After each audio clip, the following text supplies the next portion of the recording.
কোন তিনটি দোয়া জুম্মার দিনে কখনো ফেরত যায় না? হাসান আল বাসরি রহমতুল্লাহ বলেন, জুম্মার দিনে এমন কিছু দোয়া আছে যা ফেরেশতারা আকাশে তুলে নেয়, খালি হাতে ফেরত দেওয়া হয় না। চলুন জেনে নিই সেই তিনটি দোয়া। ১. ভয় ও দুশ্চিন্তা দূর করার দোয়া। হাসবুনাল্লাহু ওয়া নি'মাল ওয়াকিল। অর্থ, আল্লাহ আমাদের জন্য যথেষ্ট, তিনিই সর্বোত্তম অভিভাবক।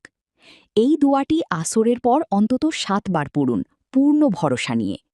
২. আল্লাহর রহমত পাওয়ার দোয়া। ইয়া রহমানু ইয়া রাহিমু। অর্থ, হে পরম দয়ালু, হে অতিশয় দয়ালু। জোহরের আগে ১০০ বার পড়ুন, নিজের গোনাহ স্মরণ করে। ৩. হালাল ও বরকতময় রিজিকের দোয়া। আল্লাহুম্মা ইন্নি আসআলুকা রিজকান তয়্যিবান। অর্থ, হে আল্লাহ, আমি আপনার কাছে হালাল ও বরকতময় রিজিক চাই। ফজরের পর ৭ বার ও জুমার আগে ১১ বার পড়ুন।